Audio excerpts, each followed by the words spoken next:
Bienvenidos y bienvenidas a este segundo programa de Campanazo que sacamos semanalmente para hablar sobre distintos temas, coyuntura, sobre política, sociedad, cultura. Estamos muy contentos de estar nuevamente ante ustedes para poder conversar, abrir espacios de debate que creemos son muy necesarios desde el sur, desde el Cusco en particular. Bienvenidos y bienvenidas nuevamente a Campanazo, a este nuestro segundo programa. Y seguimos con nuestro segundo programa y como ya va a ser costumbre y será, será lo recurrente en nuestros programas, vamos a darnos un primer momento para hablar sobre la coyuntura y un segundo momento para una entrevista. Entonces, nuevamente le damos la bienvenida a Omaira Chauca, que nos va a acompañar nuevamente en esta conversación sobre la coyuntura. Ella nos ha traído también algunos temas, yo también tengo algunos. Nos parece importante y nos parece siempre importante que hablemos de lo que viene ocurriendo a nivel internacional, de lo que viene ocurriendo a nivel nacional, pero también regional, y siempre desde una mirada desde el sur, desde el Cusco. Bienvenida, Omaira, ¿cómo estás? ¿Qué tal? Gracias, Álvaro. Bien, muy contenta de estar en Cusco, ¿no? Y también ser parte de este espacio. No, muchas gracias a ti por ser parte de este esfuerzo, ¿no?, que queremos llevar adelante. Y bueno, vamos adelante de una vez con los temas de coyuntura. Entonces a mí me parecía importante, creo que han pasado cosas muy importantes, Omaira, estas semanas a nivel internacional, ¿no? O sea, el mundo se está moviendo mucho y creo que sí es importante hablar de varios temas. Obviamente no tenemos todo el tiempo del mundo, así que tenemos que ser muy rápidos, pero me pareció importante traer, por ejemplo, este inicio de una nueva fase, el inicio de una nueva fase en esta agresión del llamado Estado de Israel contra el pueblo palestino, ¿no? Finalmente no hay cese al fuego, finalmente se ha decidido desde Israel una segunda fase que ya no solamente implica la ocupación de Gaza, sino además implica ocupar Cisjordania, ¿no? O sea, ya prácticamente barrer con todos los palestinos, sacarlos por ahí, y además ha circulado por varios lugares un proyecto que tendrían, ya se había anunciado antes, ¿no? Trump creo que pasó incluso un video donde convertían a Gaza en una especie de resort, ¿no? Sí. Sin palestinos, obviamente, ¿no? Bueno, ese es un dato que a mí me parece importante. En torno a este mismo tema, asesinaron al primer ministro de Yemen. Israel, violando el derecho internacional, ha asesinado al primer ministro de Yemen. Y por otro lado, hay una flotilla de barcos que hace 2 días, me parece, iba a zarpar hacia Gaza para romper el bloqueo, ¿no? Y bueno, acabar con esta situación de hambruna que hay, ¿no? Entonces, claro, y que estas flotillas, que es la segunda, ¿no?, que también tiene que ver con que van activistas o personajes de envergadura pública, que ayuda bastante también a entender de que la sensibilidad sobre lo que está sucediendo en Gaza y con el pueblo palestino no debe ser pasado como se dice por agua tibia, ¿no? O sea, por ejemplo, nosotros estamos muy al sur, ¿no? Y a veces decimos, bueno, no nos afecta o no es algo que esté sucediendo en nuestro entorno, pero en realidad todo lo que va sucediendo a nivel geopolítico va a replicar también en los pequeños países, en las ciudades, y obviamente viendo también una cuestión de derechos humanos, ¿no? Una cuestión de que estamos en una guerra, a pesar de que los medios comunicacionales en general lo nieguen. Claro, y de hecho lo que creo que nos lleva a constatar que este no es un tema tan lejano como pareciera, que es expresión además de las dinámicas de colonialistas e imperialistas en el capitalismo contemporáneo, es también este movimiento de barcos que se ha producido en el Caribe para supuestamente atacar a un narcoestado, cuya cabeza de una organización criminal que le han puesto los soles y de los cuales, digamos, actitud de la cual el Congreso peruano también se ha hecho parte, ¿no es cierto? Entonces ha habido toda una operación para aparentemente agredir a Venezuela, ¿no? Más allá de la opinión que podamos tener sobre Nicolás Maduro, es evidente que Estados Unidos no es el dueño del mundo para hacer eso, ¿no? Y ha habido un ataque, ¿no? Han movido una una flota de barcos de guerra para destruir una balsa de 11 personas. Claro, y de 11 ¿no? personas fallecidas, y que también eso implica el uso nuevamente de la etiqueta del terrorismo, ¿no? Así Como es. para decir, quien ataca mis ideas es terrorista, ¿no? Como que la contraposición a lo que yo hago, a lo que yo pienso, siempre es el terruco, el terrorismo. No, y el terrorismo se vuelve un arma arrojadiza, ¿no? Porque Exacto. sirve para catalogar y deshumanizar al adversario. Yo no sé la verdad que había en esa lancha, pero digo, tanto poderío militar para acabar con una lancha de 11 personas, no hubiera sido mejor detener, mostrar la droga o no sé qué. Entonces eso nos va mostrando que en realidad el derecho internacional ha volado por los aires y que no, definitivamente estamos en un momento de transición geopolítica, ¿no? Bueno, hay varios otros temas de los cuales hablar, podemos hablar seguramente en otro momento. Por ejemplo, te diría que ha habido en China, de hecho, un encuentro entre líder norcoreano y Putin, ¿no? Porque se ha conmemorado el fin del fascismo en Asia. En fin, eso también es un síntoma. Que fueron también producto de memes, en Ya. cómo se despedían. Ya, Que no, fue no muy vi eso, chistoso no vi eso. también, Ya. porque dentro, si entrabas a las cuentas de TikTok, decías, ¿cómo despides a tu amigo con el cual puedes hablar de política?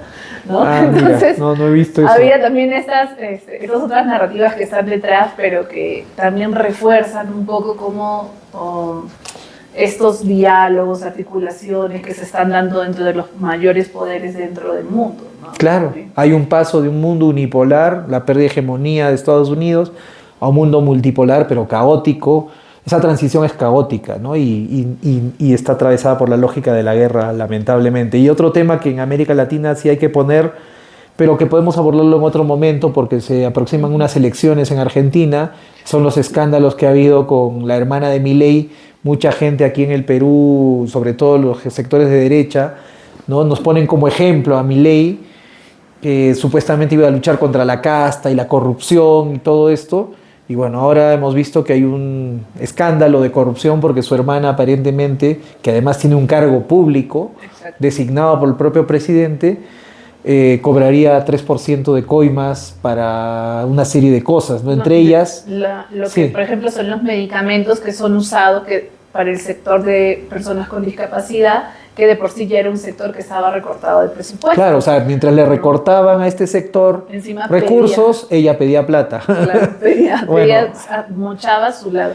Y eso yo creo que también es necesario hablarlo, porque como bien dices, nosotros ya vamos a entrar en un proceso electoral y hay muchos de la cantidad de candidatos que tenemos que vienen con este discurso bien Bukele, bien Milei, ¿no? Como diciendo que no, todos los derechos laborales o los derechos humanos no deberían ser parte de los proyectos políticos o de gobierno, ¿no? Entonces yo creo que también es necesario como tomar en cuenta qué está sucediendo en Argentina, ¿no? Escuchar también y ver que Argentina está en conmoción, está en crisis económica, alimentaria, entonces pensar en un gobierno similar a Milei, o sea, pensar que también Perú puede llegar a ese punto. Y de hecho ya ha habido una reacción ahora, ¿no?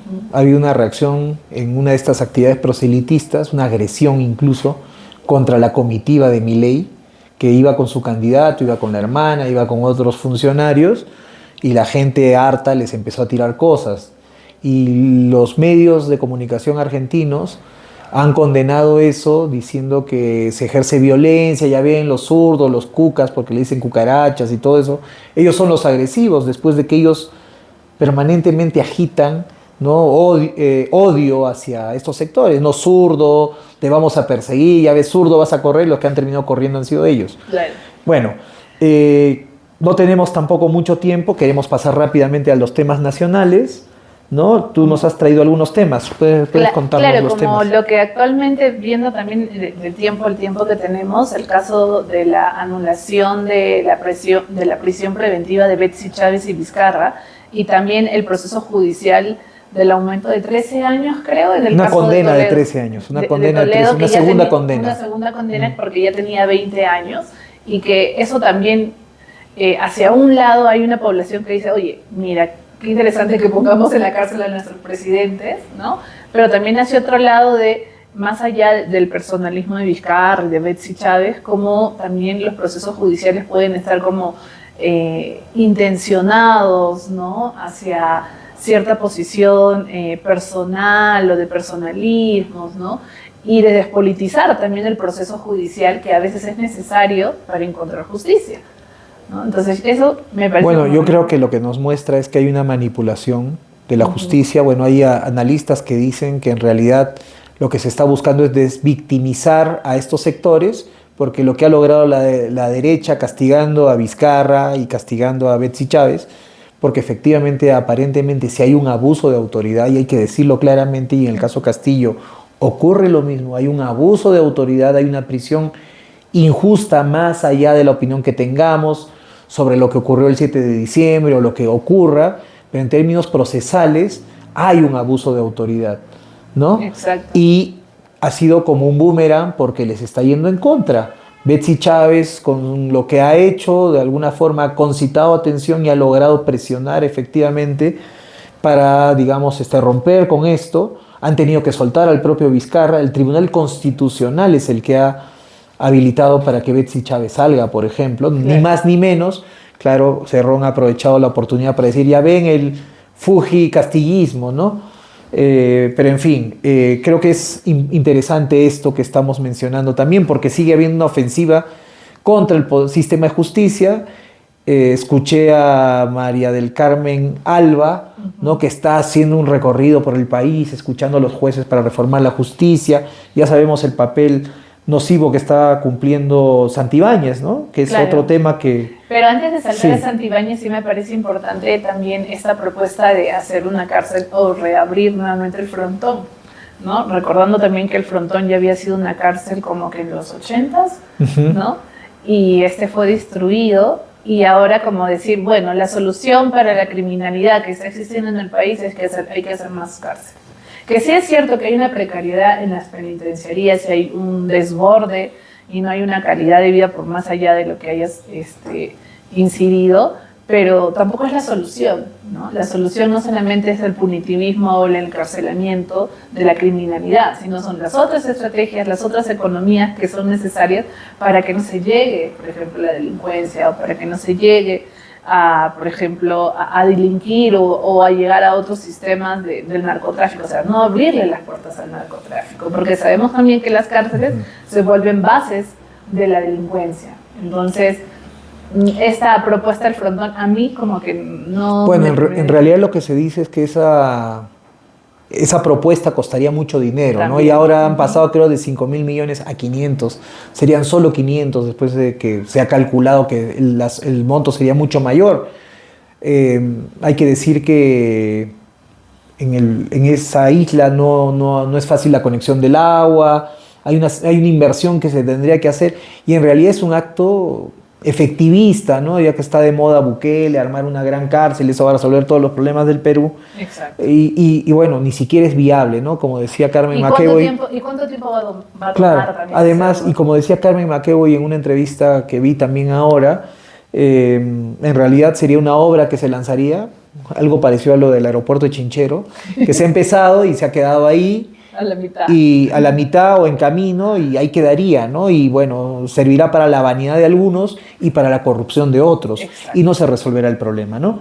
Y no será en este gobierno y no creo que tampoco sea en el siguiente. Así es. Entonces, es algo como para patear constantemente. ¿Y qué otro tema más tenemos? En este caso también lo que ha sucedido con, Panamericana Televisión sacó a la luz, por ejemplo, o evidenció todas estas denuncias contra jefes de la policía o de las Fuerzas Armadas, como también en el caso del hermano de Dina Boluarte y de Santibáñez, ¿no? Esta periodista Carla Ramírez, quien también denunció de alguna manera que estaba siendo hostigada, ¿no?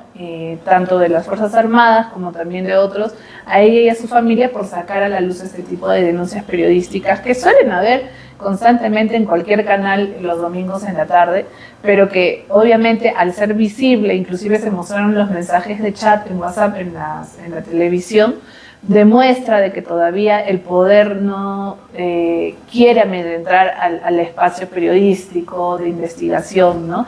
Y cuando se le pregunta también a Santibáñez, minimiza la situación diciendo de que era una mujer estresada, ¿no? Que la periodista estaba estresada. Y ahí yo quería acotar un poquito porque desde lo psicológico, desde la política y lo psicológico, ¿no? En esta relación, que los políticos utilizan mucho las categorías psicológicas para despolitizar la situación, ¿no? Y yo creo que en este caso Santibáñez hizo lo mismo, ¿no? O sea, un comentario como ese no fue un comentario casual. Bueno, es un comentario machista, lumpen, porque parece de la mafia, ¿no? Está estresadita, ¿no? Un ministro hablando en esos términos, Claro. creo que muestra de dónde viene, ¿no? Y por otro lado, como tú dices, despolitiza, psicologizando el asunto, como si fuera un asunto psicológico, y lo que se está haciendo es más bien usar lo que tiene este señor, que tiene redes de policías corruptos a los que él además ha defendido, ¿no? Y seguramente sectores de inteligencia para amedrentar a la periodista, ¿no? Y bueno, vamos rápidamente a lo regional, Claro, local. a lo de Cusco. Sí. Sí, bueno, yo creo que tal vez lo más relevante, me parece, ha sido la muerte de un policía, ¿no? Que ha sido asesinado en un enfrentamiento en Paucartambo, ¿no? En la provincia de Paucartambo. Hubo un asalto donde se robaron 25.000 soles y que habría un vínculo además de este tema con la minería informal o sectores de la minería ilegal, diríamos, más que informal, ¿no? Y claro, y ese es un tema que crecientemente está presente en el territorio, en el Cusco. Hay narcotráfico, minería ilegal, y ante el vacío del Estado, la debilidad del Estado, ¿no? Se van generando estas dinámicas de control, incluso sobre el territorio, creo, a las que hay que prestarles atención, ¿no? Y de las cuales nos damos cuenta cuando muere alguien. Pero creo que ahí tenemos un tema que es urgente abordar, ¿no? Claro. Las economías ilegales, no necesariamente hablamos de la informalidad, la pequeña minería, ¿no? Pero estas actividades ilegales que van creciendo y que tienen aparejada mucha violencia, se están volviendo un problema, van proliferando en el territorio y nadie las está abordando de manera adecuada. Y lo más, a mí, en lo personal, me parece preocupante porque suele ser en las zonas más alejadas, donde obviamente no hay mayor presencia policial, y que eso, como que ya sabemos en otras ciudades que está sucediendo lo mismo, puede ser que al final, en estas elecciones, los pequeños gobiernos locales sean narcogobiernos, ¿no? Porque la minería ilegal también está coludida con espacios de poder y de candidatos, ¿no? Y ahí, justo ya para saltar el segundo tema, también es lo que pasó del incendio forestal en Machu Picchu, ¿no? En este caso también, que justo en la ciudad también se estaba hablando sobre lo que es el tema de de quitar los árboles que están dentro de la ciudad de Cusco, sí. ¿No? Entonces hay también un tema de la crisis climática en una ciudad donde obviamente estamos alrededor de naturaleza, biodiversidad, ¿no? Pero que no estamos tomando en cuenta y no sabemos si en los planes de gobiernos que se vengan más adelante dentro de los candidatos que vayan a haber en la ciudad se estén tomando en cuenta, más allá de recoger la basura a la hora. No, hay un tema de buen vivir, ¿no? Que es una palabra, un concepto que creo es interesante poner en el centro, ¿no? En el caso del Cusco, las áreas verdes son muy pocas. No he encontrado cifras exactas porque hay un estándar, ¿no?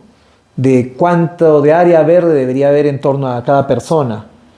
Pero lo que vemos en el Cusco es cemento, pocos parques, pocas áreas verdes, y nos encontramos con un problema en el caso de Mariscal Gamarra, en la ciudad del Cusco, donde hay unos pinos, ¿no? Cerca de esta urbanización que se quieren talar. Aparentemente hay razones técnicas, el descuido que ha habido con los árboles, que en fin he visto ahí algunos reportes de los técnicos, pero hemos visto estos casos en otras zonas, ¿no? Entonces, lo poco de áreas verdes que hay no son cuidadas, no son cultivadas y no tenemos espacios verdes en el Cusco, ¿no? Los espacios verdes son claves porque son espacios públicos, además, donde las familias pueden pasear, pueden encontrarse con otros, ¿no? Y más bien lo que estamos viendo en el Cusco es una privatización de los espacios, claro, ¿no es cierto?, donde la gente pueda encontrarse, ¿no? Ahí el lugar del encuentro es el mall, es el negocio, es el lugar de consumo y no es el lugar donde podamos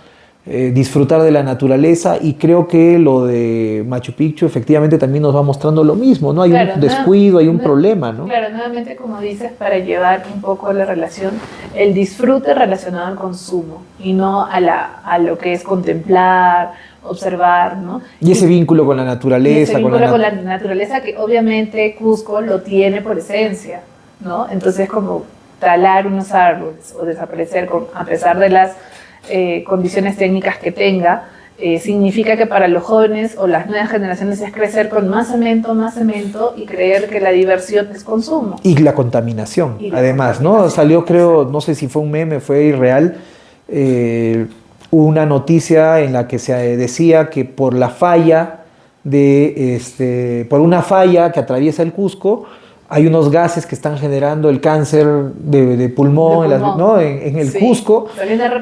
Pero claro, pero yo me pregunto, con toda la contaminación que tenemos, o sea, uno puede ver... No creo que sea solamente la falla. Claro, o sea, obviamente si no hay árboles, no solo no hay árboles, hay un descontrol del parque automotor, hay cada vez más autos, pero además no hay un control. Uno puede ver en las calles cómo los autobuses, los camiones y los autos particulares expulsan una cantidad de gases, y yo me pregunto cómo no se puede enfermar la gente, ¿no? Antes, si algo nos vanagloriábamos los cusqueños, era de vivir en un entorno donde podíamos respirar oxígeno. Ahora las enfermedades respiratorias son el pan de cada día, y ahora el cáncer de pulmón, como se ha dicho, que no creo que solo sea producto necesariamente de una falla, ¿no? Exacto. Bueno, eso sería como que de alguna manera nuestro pequeño resumen a nivel global. No ha sido tan pequeño, ha sido bastante grande, pero hay varios temas, efectivamente, y ojalá podamos con esto acercar a distintos temas a la ciudadanía. Queremos concitar el debate público, esa es la idea de este programa, y te agradezco nuevamente, Omaira, el habernos acompañado en este segmento, y ya en el siguiente segmento pasamos a hacer una entrevista que creo que va a estar también bastante interesante en su programa Campanazo. Y me han criticado por la campanita, la próxima será un campanazo de verdad, ahora es campanita chiquita. Muchas gracias, nos vemos en el siguiente segmento. Y volvemos con ahora este segundo segmento de nuestro programa Campanazo para hacer la entrevista de nuestro segundo programa, y para ello hemos invitado a Caroline Weil. Ella es una compañera a la que conozco ya algún tiempo, sin querer queriendo ha pasado el tiempo. Ella es de origen francés, ¿no? Ella es francesa, pero es cusqueña por elección. Carolina es militante, investigadora, milita en un colectivo feminista aquí en Cusco, ¿no? Que se llama Género Rebelde, desde hace ya más de 10 años, ¿no? Tal vez ahí, para empezar nuestra conversación, podrías contarnos de ti, ¿no? Ya. Puedes contarnos un poco de ti. Sí, no, la presentación mía siempre es un poco complicada. Efectivamente, yo nací y crecí en Francia, llegué acá a los 20 años. Y nada, como a muchas personas, el Cusco me atrapó. Y me fue difícil irme, y de hecho 15 años después sigo, pues, ¿no? Entre tanto, tomé la nacionalidad peruana y empecé a trabajar primero en la Alianza Francesa, luego en ONGs, en particular en ONGs que trabajan en las provincias altas de Cusco, y empecé a hacer investigación, en realidad. Entonces, por un lado, digamos, empecé a hacer varias investigaciones aplicadas con ONGs, y en particular sobre el tema minero, ¿no? Cómo las empresas transnacionales afectan los derechos de las comunidades campesinas. Y al margen de eso, fundamos en el 2014, como dijiste, el colectivo Género Rebelde, ¿no? Yo me acuerdo, llegué al Cusco y una de las primeras cosas que me llamaron la atención fue la Marcha por la Vida, ¿no? Una marcha que a mí me parecía muy problemática, en el sentido de que los colegios católicos del Cusco obligaban a través del curso de religión a sus alumnados a marchar en contra del aborto, o sea, a favor de la vida, pero realmente en contra del aborto, con una información sesgada, con niños de 6 años, 7 años, y etcétera. Entonces, una ideologización, como ellos denuncian siempre. Exactamente. Claro. Y bueno, como buena francesa, yo veo marcha, pienso contramarcha. Pero una gringuita que sola en Cusco, ¿qué iba a hacer? Y poco a poco me fui conociendo con algunas compañeras que compartían mi indignación. Y entonces en el 2014, entre varias personas, empezamos a formar un colectivo para hablar de feminismo, ¿no? Porque había muchos colectivos, ONGs feministas, pero no veíamos un espacio autónomo. Entonces nos formamos en el 2014 y en el 2015 empezamos a crecer realmente por 2 campañas que hubo a nivel nacional. Uno, el Déjala Decidir, por la despenalización del aborto en caso de violación, y el otro, la unión civil, ¿no? Y con esas 2 campañas crecimos bastante, 2016 ni una menos, y etcétera. Entonces, a partir de allí, como empezamos a armar esa chamba, ¿no? Entonces, por un lado, sí, la militancia feminista ha sido una coordenada bien importante en mi vida en Cusco, sigue haciéndolo, de hecho. Y por otro lado, la investigación, ¿no? Entonces, descubrí que me interesaba mucho investigar haciendo trabajo de campo con las ONGs, y por eso decidí que quería regresar a la academia. Entonces, regresé a Francia por un tiempo a hacer una maestría, me cogió el COVID allá, todo un lío. Y desde el 2022 estoy haciendo un doctorado en antropología social en el École en París, sobre cómo las actividades mineras vienen transformando las relaciones de género. Claro, yo iba en una idea de ver el impacto de las transnacionales, pero cuando llegué a Chumbivilcas, frontera con Arequipa y con Apurímac, en el 2022, me di con la sorpresa de que había un contexto no solamente de gran minería, a través de la Hot Bay, Anabí, Las Bambas, etcétera, pero también un boom de la actividad minera llamada informal, claro, ¿no? Antes de entrar a ese tema, ya nos has descrito que hay esas 2 coordenadas, digamos, esta primera parte del feminismo que me gustaría conversarlo contigo. Sabemos que, digamos, en ese momento había como una cierta apertura, ¿no? Sí. Hubo una gran movilización. Yo creo que jóvenes por varios lugares del país, formando colectivos, ¿no? Que traían esto, que además es una especie de oleada, digamos, grande, global, ¿no? Del feminismo, ¿no? Que plantea sus agendas. Antes eran impensables estas agendas, discutirlas, plantearlas, digamos, ¿no? Sin embargo, transcurridos estos años, hemos regresionado, ¿no es cierto? Toda esta emergencia de la ultraderecha, que habla de una ideología de género, esta alianza entre las iglesias conservadoras y las oligarquías, creo que claramente hay que decirlo, y las extremas derechas, hacen hasta impopular, en mucho sentido, hablar de género, hablar de feminismo, ¿no? Ha habido una satanización, hay colectivos muy militantes y cada vez más extendidos. Entonces, ¿cómo estás viendo ese tema, el tema del feminismo, ¿no? Yo me pongo a pensar en una ciudad como la del Cusco, por ejemplo, ¿no? Pensemos en las opiniones que escuchamos hace no mucho, después de la Marcha del Orgullo, donde, por ejemplo, se hablaba de los Transformers y las familias que dicen los escándalos y que los niños. Y bueno, yo tuve la oportunidad de participar en una campaña electoral del 2021, ¿no? De hecho, la contracampaña principal era por ahí. Claro. Era, este sector quiere homosexualizar a los niños, ¿no? Ese es el peligro, y ahí se movilizaron docentes, que podríamos decir son de extracción, origen popular, vinculados incluso a las izquierdas, sectores de iglesias reaccionarias, porque no todas las iglesias lo son, hay que decirlo también claramente, y también estos sectores, digamos, de extrema derecha, que cada vez, digamos, tienen una mayor presencia, incluso entre jóvenes, ¿no? Y que se explica eso también por diversos aspectos sociales, ¿no? Mucha gente dice que esto es producto de una reacción frente al avance del feminismo, ¿no? Sí. Eso dice un sector. Otro sector dice que no, que más bien el feminismo no logró sus objetivos y más bien es expresión de una derrota. Entonces, me gustaría ver cómo estás viendo esto y sobre todo aterrizado en el Cusco. Claro. A ver, creo que hay varios elementos ahí. Yo sí estoy de acuerdo que en cierta medida, cuando los movimientos sociales avanzan y vienen arrancando derechos, genera una reacción de conservadurismo. Siempre ha habido, y en parte hay eso, es cierto, ¿no? El crecimiento de los incel, por ejemplo. Así es. Que habría que explicar qué son los incel. El incel son los celibatos involuntarios, ¿no? Que le llaman... Los célibes involuntarios, algo así, la gente que no tiene... Hombres que no tienen relaciones sexuales y que culpan a las mujeres de esta situación, ¿no?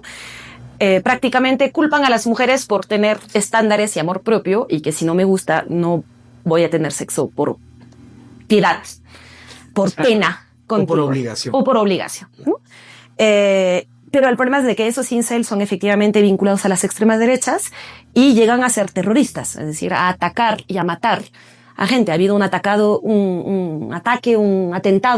de un incel en Francia hace un par de meses, que no llegó a matar a nadie, pero que, bueno, en fin, históricamente en Canadá en el 89 y etcétera, son grupos que crecen en Internet, que se alimentan del resentimiento de los hombres por haber perdido una serie de privilegios y de derecho y de control sobre las mujeres. Entonces, en cierta medida hay eso, ¿no? Lo segundo es de que efectivamente hay un auge de las extremas derechas internacionales, incluso creo que hay que decirlo del fascismo internacional, ¿no?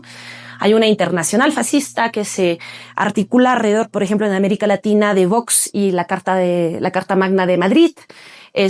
Hay redes, claramente Vargas Llosa, por ejemplo, encabezando la Fundación Internacional por la Libertad, financia a los libertarios que están creciendo muchísimo en Cusco. Así es. Y esos libertarios, por ejemplo, están vinculados a Milei y a una serie de lógicas extremadamente conservadoras, ¿no? Y este fascismo internacional creo yo que tiene particularidades en algunas regiones del mundo. Puedo hablar de dos que son las que yo más conozco, una que es Europa y la otra que es América Latina. Yo siento que en América Latina el fascismo antagoniza con el feminismo y las comunidades LGTB. Uh-huh. Por alguna razón, efectivamente, la ideología de género se ha tomado como la gran batalla de las extremas derechas desde los acuerdos de paz en Colombia que se echaron abajo la consulta, ¿no? Exacto, por la paz incluso. Exacto. Y con una movilización importante de las iglesias evangélicas, ¿no? Uh-huh. O sea, metieron el tema de en algo que no tenía nada que ver. En un proceso de paz. Sí. Exactamente. Y en Europa más bien siento que el fascismo antagoniza con los migrantes y con las personas racializadas, ¿no? Lo cual no significa que las extremas derechas europeas no sean antifeministas y que en América Latina no alimenten el racismo. Lo que sí hay como grandes tendencias, ¿no? Uh-huh. Hay que ver también de que si con Mis hijos no te metas ha crecido mucho en el 2017, en parte es por el financiamiento de las redes vinculadas a Trump.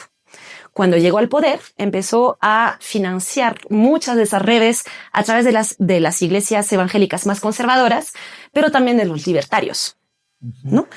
Y el hecho de que haya vuelto al poder ahora Trump va a alimentar esa dinámica que ya lo estamos viendo en el Congreso a través del fujimorismo, que es muy cercano a Trump y etcétera. Entonces sí, hay una embatida internacional.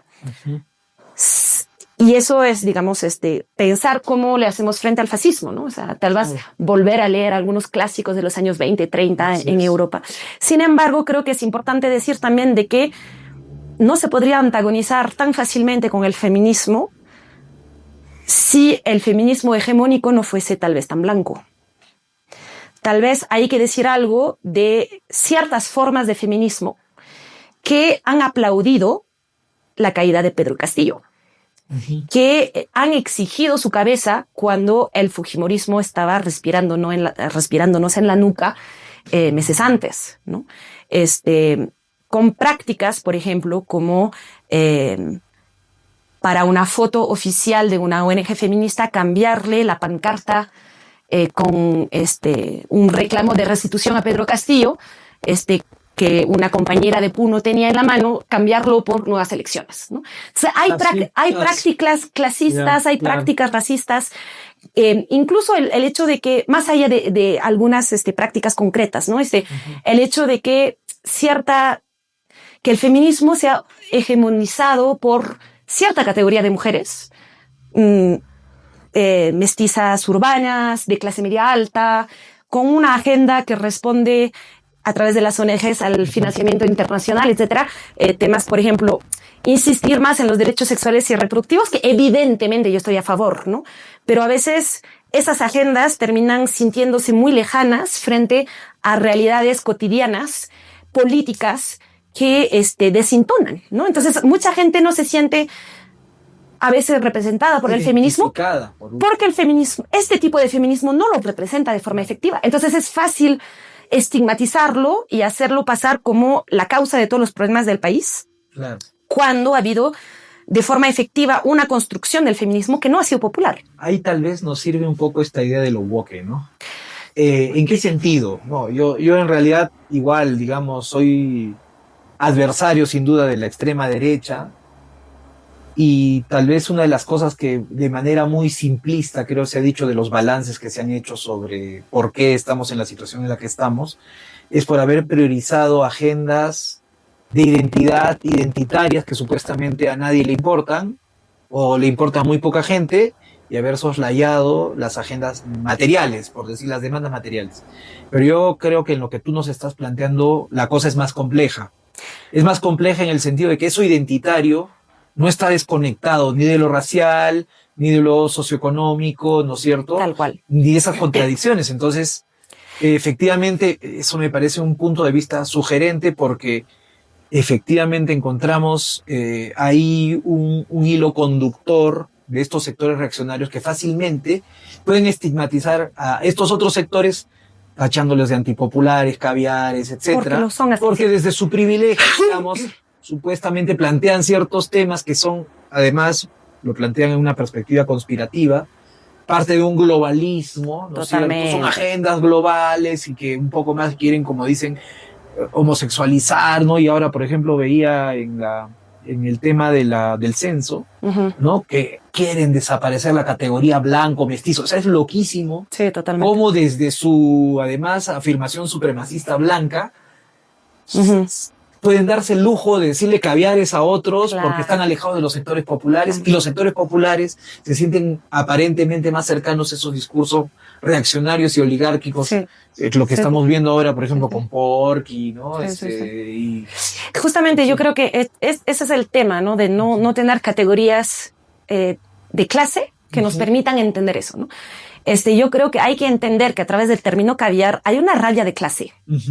Hay una rabia contra el pituco o contra la pituca. Y creo que eso hay que tomarlo muy en serio, ¿no? Durante el estallido social, cuando la católica no se pronunció o con apenas asesito contra los asesinatos que venían pasando en el sur, la gente nos olvida. O también contra el limeño, digamos, ¿no? Pues la idea de que todos los limeños son blancos de alguna forma, o están apitucados, y no sienten, no conectan con las... Yo te digo, pero a lo que voy es con esa categoría de caviar, lo que me hace problemático con esa categoría es de que si moviliza afectos populares reales, profundos, es porque habla de una rabia de clase. Pero como es una categoría que no dice la clase de forma efectiva, concreta, es fácilmente recuperable por la derecha. Por la derecha, ¿no? Entonces, yo creo que la tarea que tenemos ahora es nombrar bien las cosas y utilizar esos términos y darle otro sentido, ¿no? Pero para regresar a la cuestión del feminismo, te voy a dar dos otros ejemplos, ¿no? Yo me he topado con la sorpresa de encontrarme con compañeros, compañeras en Cusco que me empezaron a hacer comentarios porque no estaba utilizando el lenguaje inclusivo. Y me venían a mí a leccionar sobre el hecho de que yo no estaba siendo inclusiva porque no utilizaba el lenguaje inclusivo, ¿no? Y me llamó mucho la atención porque siento que al final de cuentas, en algunos círculos, el lenguaje inclusivo, que ha sido una reivindicación nuestra para visibilizar los sujetos no masculinos en la forma de hablar, ahora se ha vuelto un marcador de clase. Si tú tienes el capital cultural político correcto, eres parte de mi bando, y si no, te voy a hacer sentir menos, ¿no? De la misma forma, yo me he topado con algunas compañeras blancas de la católica, trabajando en ONGs cusqueñas, aleccionando de una forma muy moralista y con un aire de superioridad moral a los viejos machos cusqueños, que son lo que son viejos machos cusqueños, pero ellos conocen el contexto en campo de otra forma, ¿no? Y tener a una chibola de la Católica venirles a darles lecciones y a juzgarlos moralmente por ser machistas, hay un problema ahí, ¿no? Cuando este tipo de feminismo blanco, no en el término de color de piel, sino privilegiado, se pinta con aire de superioridad moral, termina generando efectos contrarios. Entonces creo que hay que tomar en cuenta todo eso. Hay que tomar en cuenta que sí, hay avances feministas que generan una reacción. Hay el auge de las extremas derechas interconectadas por redes de financiamiento y etcétera, y etcétera. Y también hay el hecho de que, en particular en el Perú, que no es el caso de otros países en América Latina, Argentina tiene, por ejemplo, un desarrollo de una economía feminista anticapitalista muy dura. Sí, pues. Verónica Gagó, que es una de las grandes figuras del feminismo latinoamericano, tiene propuestas económicas, ¿no? De contra atacar la deuda, la economía popular, de descriminalizar las economías informales y llamarles economías populares. Yo siento de que ahí hay un filo crítico que, por lo menos en el feminismo hegemónico, que hay un montón de feminismos en el Perú, no se puede homogeneizar a todos y etcétera, pero es cierto que la voz que más se escucha, y a mí me da mucha pena, ¿no? O sea, que se esté asociando el feminismo a algunas de esas grandes ONGs nacionales, que de hecho, muy agradecida por las compañeras también de toda la chamba que están haciendo, por otro lado, ¿no? El debate sobre el aborto ha sido porque esas ONGs se le han chancado presentando ese proyecto de ley, etcétera. Entonces, no quisiera tampoco estigmatizar a nadie, hay cosas buenas y cosas malas. Esas contradicciones Exacto. que simplifican la discusión. Les debemos mucho a las ONGs feministas de seguir haciendo una chamba cuando nadie ya se quiere meter a esos temas, etcétera, pero hay que tener también una posición reflexiva sobre qué tipo de feminismo se ha creado en el Perú, desde qué discursos y por qué no ha surgido un feminismo popular. Sí, yo creo que esa es la gran pregunta. Claro, no tenemos tampoco mucho tiempo, yo creo que esto da para hablar de un montón de cosas, me parece muy sugerente, muy provocador además hablar de esto, ¿verdad? Pero creo que todo este tema también te ha llevado a otro tema que es bien delicado, también complejo, que es el de la minería, ¿no? Así es. Ahora que estamos viviendo, digamos, ya la explosión, si se quiere, de la minería en las comunidades, por ejemplo, que antes eran vistas como los espacios de resistencia antiminera, ¿no? Ahora vemos más bien que las comunidades están involucradas en la producción minera, ¿no? Y nuevamente, ¿no? Así como el feminismo se desconectó de la cuestión de clase y de la cuestión cultural. Así es. También ahora tenemos un ecologismo desconectado de la cuestión de clase y de la cuestión cultural, ¿no? Entonces, eso no nos permite comprender lo complejo que hay dentro de todo esto, ¿no? ¿Qué nos puedes decir al respecto? Yo sé que tú has hecho un trabajo además vinculando género, minería, ¿no? Así o sea, es. Una cosa dura de economía vinculada al tema de género. Sí. A ver, primero que nada, yo no puedo hablar de la realidad nacional en su conjunto porque es sumamente variada. De verdad, yo creo que la primera cosa que hay que decir acerca de la minería no transnacional, o sea, la minería transnacional, todo el mundo está de acuerdo que... Sabemos cómo es. Sabemos cómo es, la contaminación, la corrupción, el abuso de poder, la Policía Nacional del Perú que vende su fuerza de trabajo. El régimen minero militar del que hablaron en algún momento en el gobierno de Humala, ¿no? Algo así. Esa combinación entre Estado y empresa transnacional que sigue habiendo. Que se impone en el territorio. Entonces, digamos, frente a eso, todo el mundo está muy de acuerdo de que defendemos a los pequeños frente a los grandes, para decirlo de forma corta, ¿no? Lo que pasa es que creo yo, entonces, yo puedo hablar de la realidad de Chumbivilcas y algunas provincias de Apurímac porque es lo que yo conozco. Que Madre de Dios es diferente, que Patás es diferente, que Loreto es diferente, ¿no? Habría que leer a las personas que están investigando en esas zonas para ver qué puntos en común hay. Sin embargo, como tú dices, es tan difícil que pocas personas se meten de forma intelectualmente honesta a hacer trabajo de campo de larga duración en esos contextos. Entonces, hay pocos estudios en el Perú sobre la minería popular y, por lo tanto, los estudios comparativos son difíciles. Entonces, yo voy a hablar específicamente de Chumbivilcas y las provincias altas. Efectivamente, yo creo que, como tú dices, ¿no? Hay un ecologismo moralista para mí, que no permite pensar la complejidad del asunto y creo que en realidad venimos movilizando categorías que no nos ayudan. ser pro-minero o anti-minero nunca ha sido el asunto, porque la minería no es la única economía capitalista, por ejemplo, ¿no? Ni extractivista. Ni extractivista. Estamos a favor de la agricultura familiar, pero en contra del agronegocio. ¿Por qué no podemos estar a favor de una minería, de una pequeña minería comunal y en contra de las transnacionales? Lo estoy poniendo de forma muy provocadora porque efectivamente hay una cuestión de sostenibilidad y de impactos que no son los mismos, pero a lo que voy es de que en el Perú se ha establecido un pro y un contra que no permite entender cuáles son los matices. Y para mí lo importante no es caracterizar la actividad minera, sino los actores que están desarrollando la actividad, ¿no? Cuando en una comunidad los propios comuneros en asamblea comunal, en la comunidad soberana sobre su territorio comunal, toma la decisión de autorizar a los comuneros o hijos de comuneros a explotar, sea en parcelas, sea en terrenos mancomunados, como sea, ¿quiénes somos nosotros para decirles lo que tienen que hacer con su territorio? Si tanto estamos hablando de autonomía indígena, ya pues van a hacer con su territorio lo que les plazca, ¿no?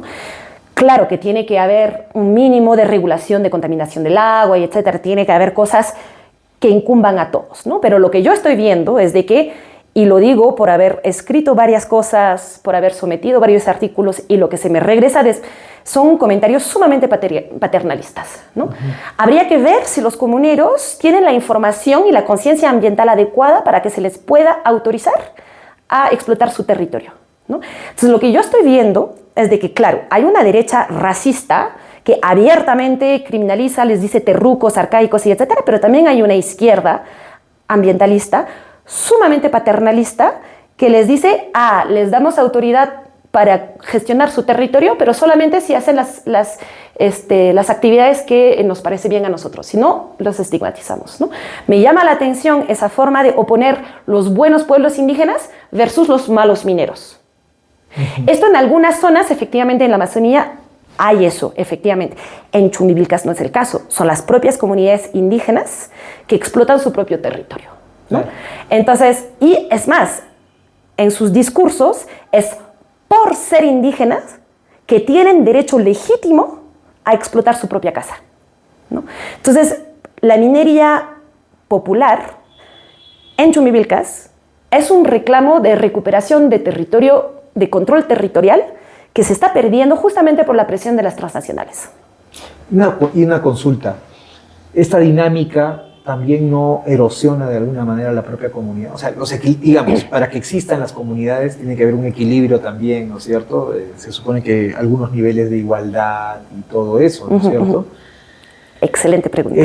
Creo que debería llevarnos a esa pregunta. Y por otro lado, digamos, para tener el panorama completo, efectivamente, como un Estado que le da todas las facilidades a una transnacional y ahí se olvida que esos recursos son de todos los peruanos y se la llevan y no pagan lo que tendría que pagar. Y al pequeño minero sí le vamos a decir, no, esos recursos son del Estado, son de todos. Sí. Eso no funciona. Si fueran todos los recursos de todos, ¿no es cierto? Y los beneficios fueran para todos iguales, entonces sí podríamos con derecho a decir, oye, esos recursos no son solo de los comuneros. Claro. Esos recursos son de todos los peruanos, hay que usarlos de manera adecuada, no destruir el territorio. Pero si yo le doy todo a la transnacional, entonces ¿con qué cara les voy a decir ustedes no lo hagan, ¿no? Claro. Primero, eso que comentas me lleva a una reflexión que para mí es muy importante, es la categoría de informal o ilegal. Esas son categorías estatales. El Estado no es un actor neutro.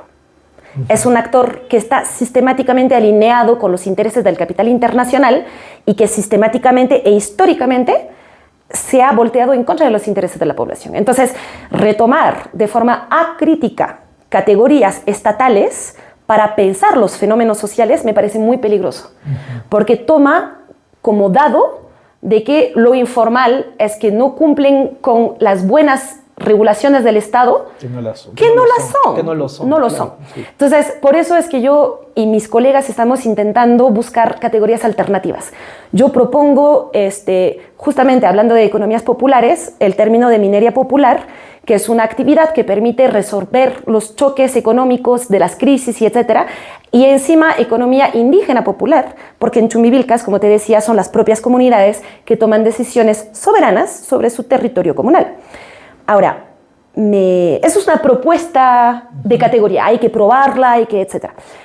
Me preguntas si no erosiona la institución comunal. Yo diría que es lo contrario. Yeah. Ahorita, no estoy hablando de acá 20 años, porque no sé lo que va a pasar, pero ahorita la minería informal fortalece las instituciones comunales.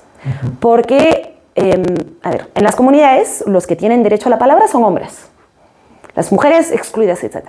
Los hombres han migrado de Chumbivilcas hace mucho tiempo en búsqueda de oportunidad de empleo.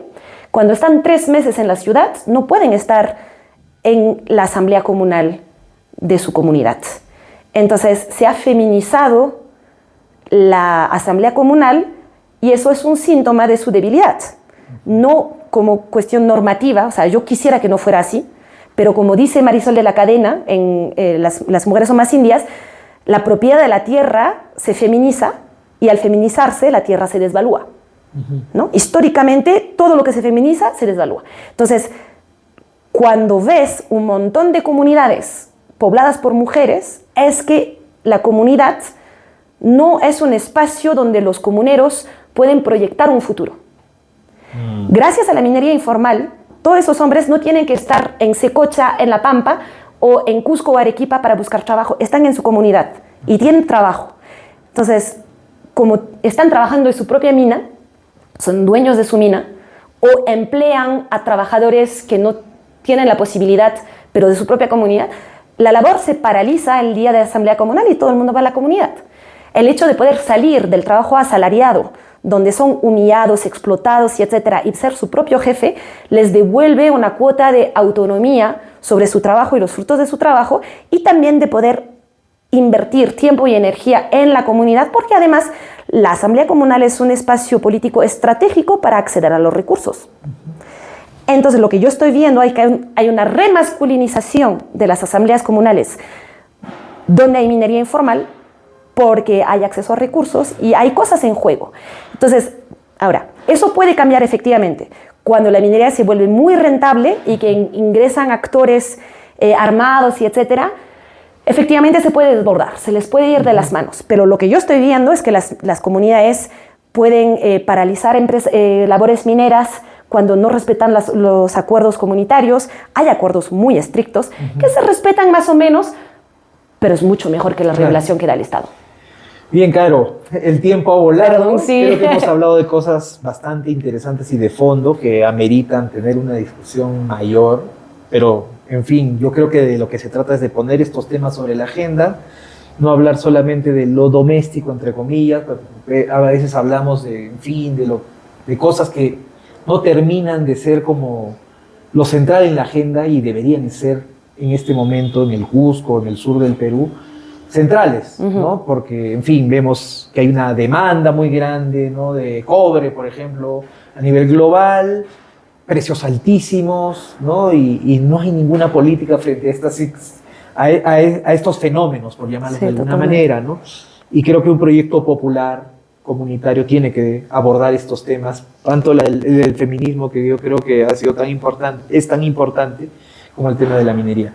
Bueno, así llegamos al final de esta conversación. No será la última vez. Ojalá. Vamos a invitar en otra oportunidad también para seguir hablando. Creo que hay que seguir profundizando de estos temas, ¿no? Este es un programa que pretende durar. Excelente. Pretende abrir un espacio y ojalá pues abrir otros espacios también para poder seguir discutiendo, y ojalá podamos hablar de feminismo, podemos hablar de minería y de otros temas también. Muchas gracias a ti, Álvaro, gracias a todas y a todos. Muchas gracias.